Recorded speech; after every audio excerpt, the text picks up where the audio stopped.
Welcome back to the anatomy of the equine abdomen. Today we'll continue the same outlines that we started last time. We talked about the significance of the work, why should we study the anatomy of the abdominal cavity, and I've mentioned a number of clinical cases like ulcers, like colic, and a number of other cases such as rectal tears and ovariectomy and things like that. And then we started talking about the abdominal wall, the deep fascia, especially what we call the abdominal tunic, which we utilized a couple of surgical approaches, the paralumbar fossa approach and then the flank incision approach to do a number of surgeries. We said that this structure is, because it's a deep fascia, it's pretty strong structure that needs to be sutured after surgery. We did talk about the muscles of the abdominal wall. We talked about the external abdominal oblique, internal abdominal oblique, rectus abdominis, and transverse abdominis.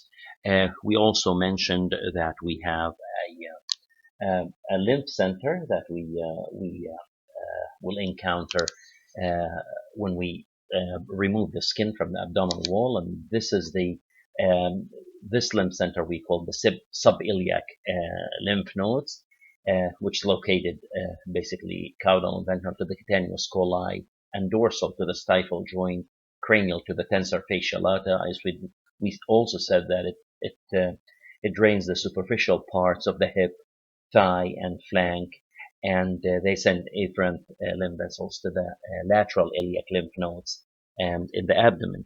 We then started talking about the specific muscles, and we did talk about the external abdominal oblique, and I mentioned three important points about this muscle. It originates from the lateral surface of the ribs, and in the muscle fibers direction is basically caudally and ventrally. And also, one of the most important things is that there is a line that separates the muscle part from the tendon wide part. And we said that this line might be hypertrophied in older case or older horses that suffer from a case that's called COPD, chronic obstructive pulmonary disease. We then mentioned that the next muscle is the internal abdominal oblique, which we will be starting to talk about right now. I mentioned that two of the insertions of the external abdominal oblique are the tubercocci and the pelvic tendon. The same locations are the origins for the internal abdominal oblique. So the insertion of the external is the origin of the internal. This is very important when we talk about the relation between the two muscles together, which we will be talking about momentarily. But the insertion of the internal abdominal oblique is on the last rib and on the costal cartilages, linea alba, and prepubic tendon. So we can see the similarities between the origin and the insertion of the internal abdominal oblique and the external abdominal oblique. Here also I would like you to realize a very important point, and that is the direction of the muscle fibers now in the internal abdominal oblique are cranially and ventrally. Cranially and ventrally. So the external abdominal oblique muscle fiber direction is caudally and ventrally. The internal abdominal oblique muscle fiber direction is cranially and ventrally. This is a cadaver that shows what I was just talking about, and that is here the external abdominal oblique is reflected. You can see the tendinous part, the tendon or the sheet like a part of the muscle, and the muscular part. And this is the line that we talked about, the line of separation between the muscle part and the tendinous part. And this in the older animals with COPD becomes hypertrophied, and we call it at that point a heave line. And I showed you a picture of the heave line in the previous lecture. Now this is the internal abdominal oblique. This is the internal abdominal oblique, and we can see the muscle fibers are going cranially and ventrally. Cranially and ventrally. We need this is the head of the animal in this direction, and this is the tail. So head and tail, and so the muscle fiber direction is going cranially and ventrally. Now let's see the relation between the external and the internal abdominal oblique in the next slide. How do they interact together, if you will? You're looking at the inside of the abdominal wall, and this is the internal abdominal oblique, and here is the external abdominal oblique from behind that muscle, which is basically this muscle right here. External abdominal oblique. External abdominal oblique. The internal abdominal oblique is this one. Now, when they are put on top of each others, we will see, because of the difference in the direction of the muscle fibers, the external is caudally and ventrally, and the internal is cranially and ventrally, we will see that they form an area, if you will, an area, along, of course, with their other insertions, which are the prepubic tendon and also the inguinal ligament. The most important thing to know is that they form an area that we will call later the inguinal canal. The inguinal canal. And so the inguinal canal is this distant between the superficial inguinal ring, which is basically the space between the two muscles that's open to the scrotum, and the deep inguinal ring, which is toward the abdominal cavity. So one is deep within the abdominal cavity, as we can see here, and here you can see that the cremaster muscle is getting inside this canal. Also, you can see that the testicular artery and vein are going there. The ductus deferens is going there. All of the male reproductive organs are getting into that canal, and they go all the way to a superficial inguinal ring, which can be palpated, by the way, through the scrotum, and with the space between them, the superficial and the deep inguinal rings, is called the inguinal canal. The inguinal canal. Let's take a look again how important this canal or these rings become. This is the canal, and that's where the male reproductive organs, or part of the male reproductive system, goes in there. As I said, the ductus deferens, testicular artery and vein, and also cremaster muscle. So here during mounting, what happens is that the abdominal wall is stretched cranially, whereas the thigh and the caudal part of the abdominal wall is stretched ventrally. So these are two different directions. We can see that these are two different directions. So the first one is that the abdominal wall goes in the cranial direction, whereas the caudal part of the abdominal wall and the thighs goes caudally. So these are two different directions. Now remember that between these two muscles we have the two rings and the space between them. So deep inguinal ring, a superficial inguinal ring, and the space between them is the inguinal canal. This becomes a problem when horses mount or they jump like this. Why? Because the direction of the muscle fibers are too opposite to each other. The external abdominal oblique is caudal and ventral, whereas the cranial abdominal oblique is cranial and ventral. This ring, basically, when they mount like this, the two muscles are stretched in two different directions, which means that the rings will be wide open, which will basically allow intestines to be entrapped in these in this area, in the deep inguinal ring, and sometimes goes to the canal and then to the scrotum, causing scrotal hernia. Let's take a look again at what happens here. So this is to show you the external abdominal oblique going caudally and ventrally, whereas the internal abdominal oblique underneath it goes cranially and ventrally. This is before mating. Now, when we come to the mating situation, first of all, because the two muscles separate in two different directions, as I showed in the previous slide, we have the deep inguinal ring, which is DIR, and the superficial inguinal ring open widely. So their size increases. This is the distance between them. So the deep inguinal ring and the superficial inguinal ring, the space between them we call the inguinal canal. The inguinal canal.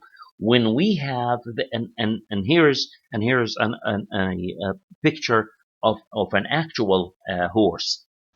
This is an endoscopic view of the deep inguinal ring. This is again an endoscopic view. You can see the different structures of the male reproductive system going inside that ring toward the scrotum, toward the outside. Now again, during mounting, these rings open up, they widen, and that gives a chance for the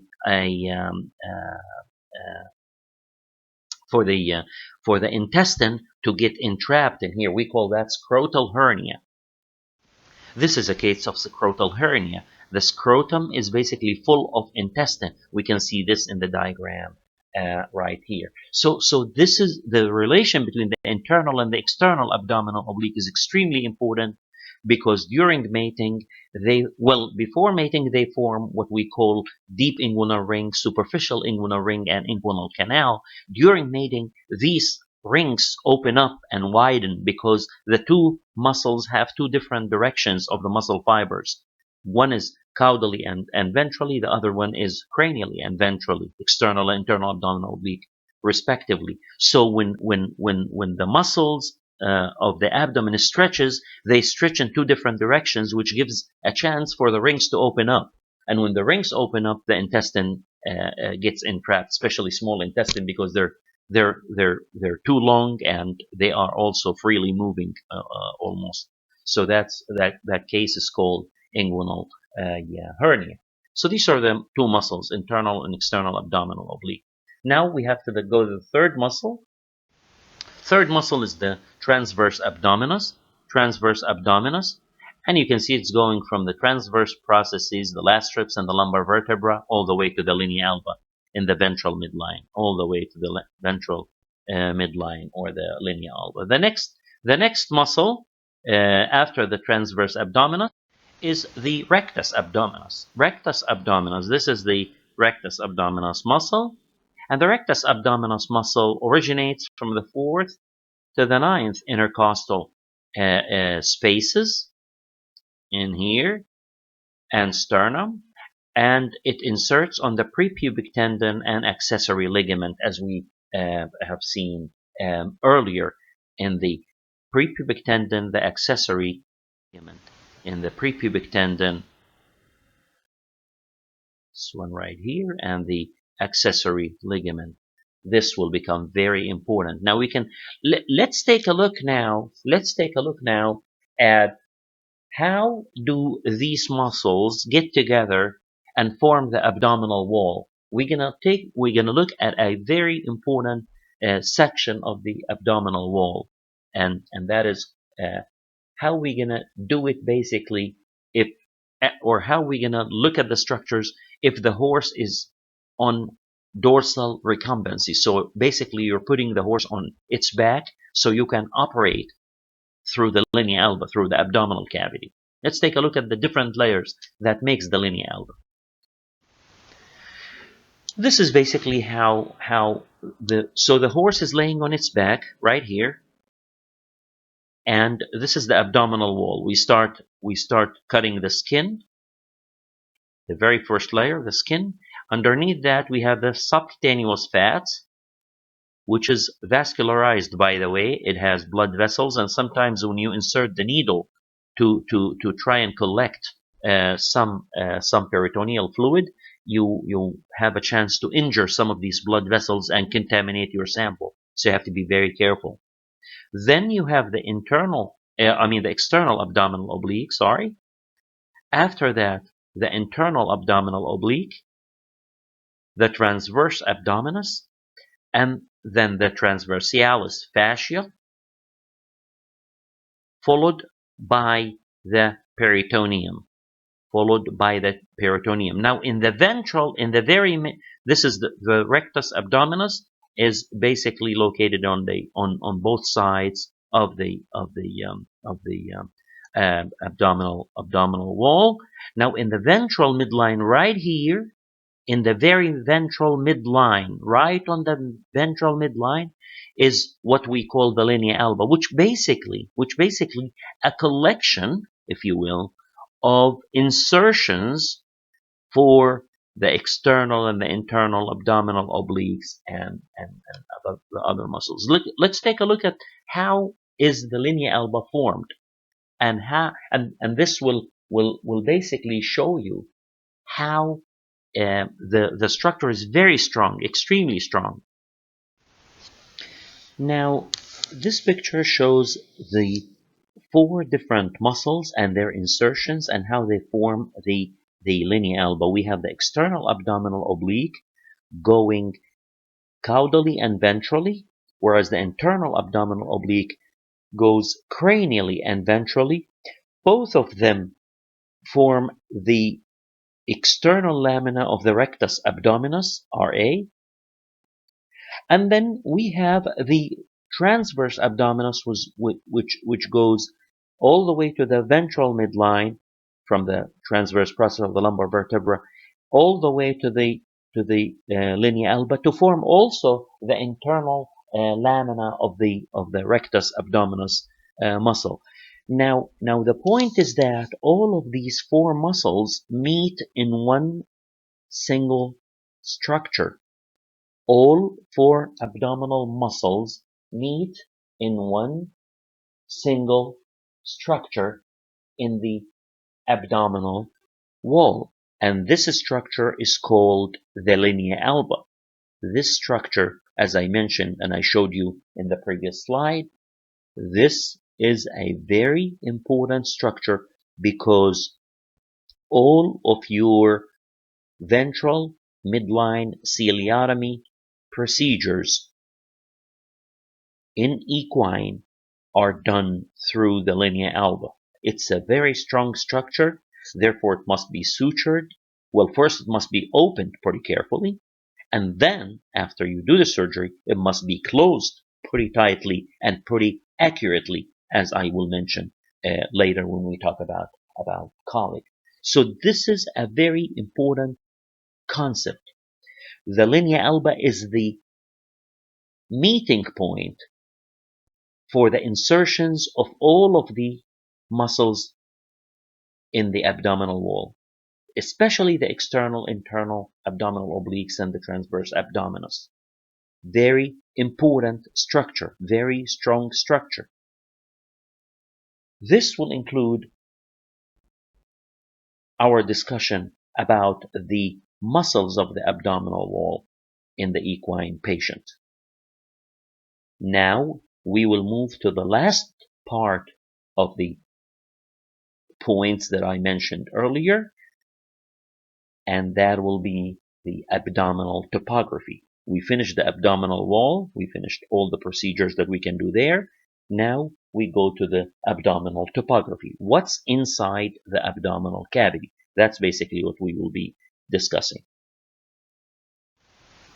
Abdominal topography, which means what are the structures inside the abdominal cavity and how they are organized in the abdominal cavity, and what's the clinical relevance, a clinical significance of each of these structures. These two pictures show the different structures in the abdominal cavity looking at the horse dorsal-ventrally. So you're looking from the back of the horse toward the abdominal cavity. In the left-hand side picture, it includes all of the organs basically, and in the right-hand picture, it includes only the gastrointestinal tract. So in the left-hand side, you have all the organs in the abdominal cavity. In the right-hand side picture, you have only the gastrointestinal tract in the abdominal cavity. We basically chose to put this picture to show you that the majority of the abdominal cavity is basically occupied by the gastrointestinal tract. In the left-hand side picture, we have the two kidneys, 10 and 11. We have the spleen, 4. We have the lungs, and we have the liver, and also we have the rest of the gastrointestinal tract, which we can see better here. Now we'll talk about the gastrointestinal tract in details in the pictures to follow.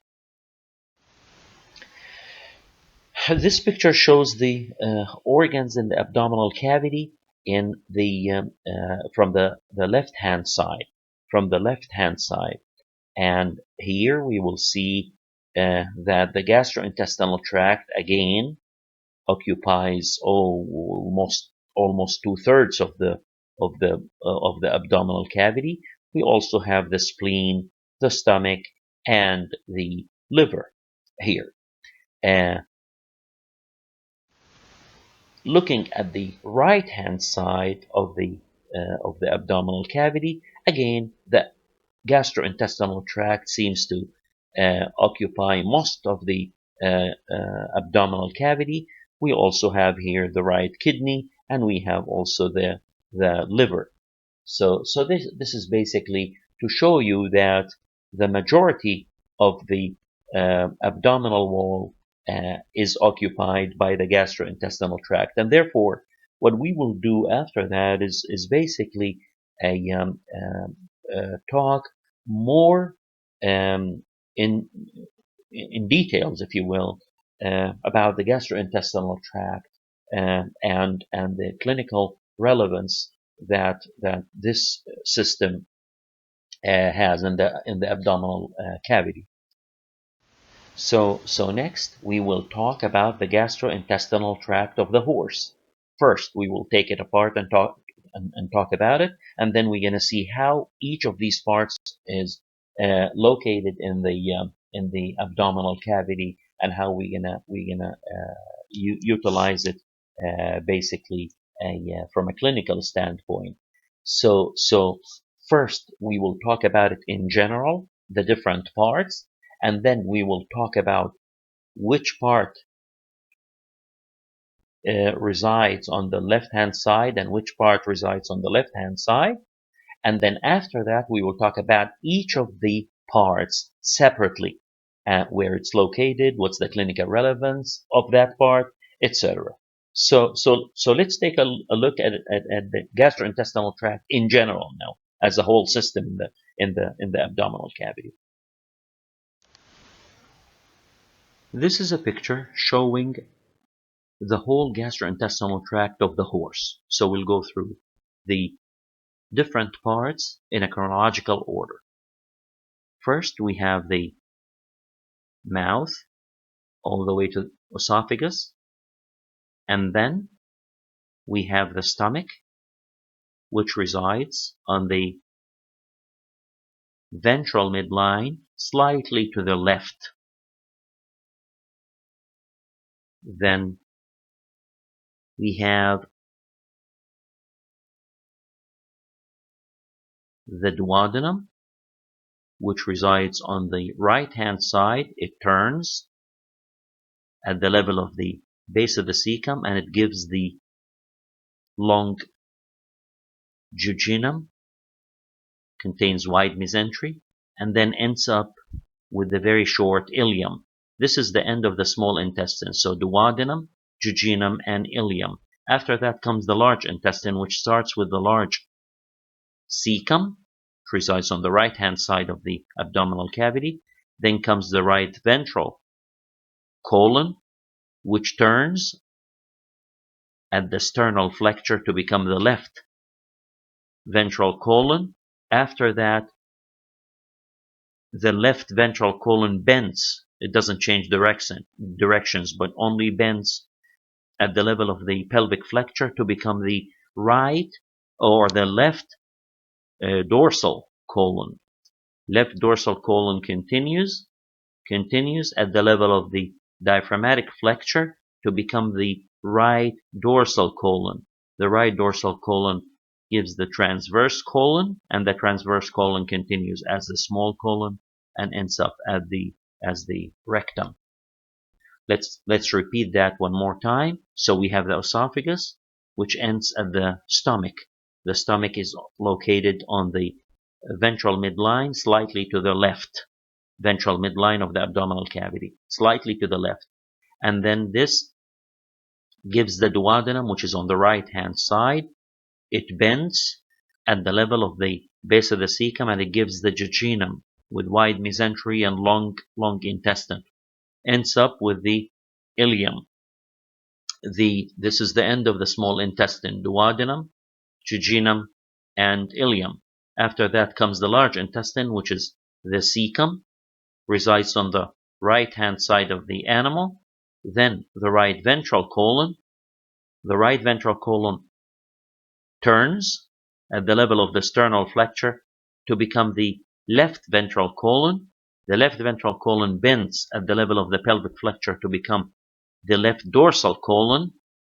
The left dorsal colon turns at the level of the diaphragmatic flexure to become the right dorsal colon, which continues as the transverse colon, which continues as the small colon, and then as the rectum.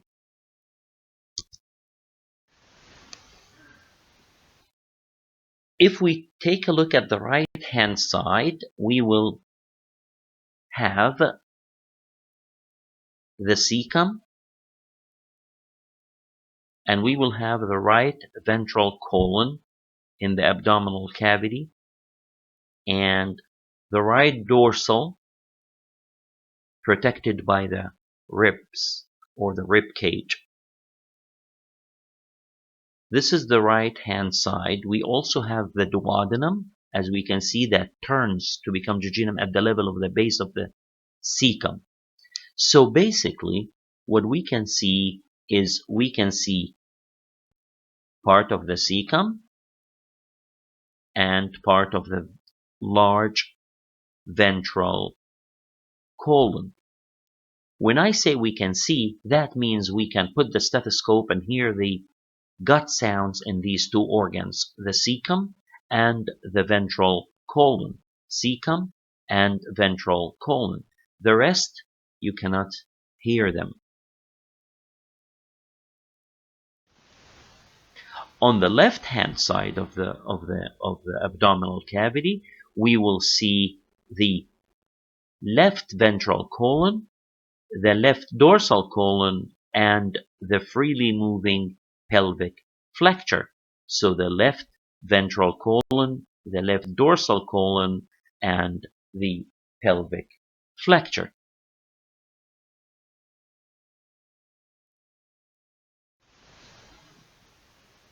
Until this point, we talked about the gastrointestinal tract as a system.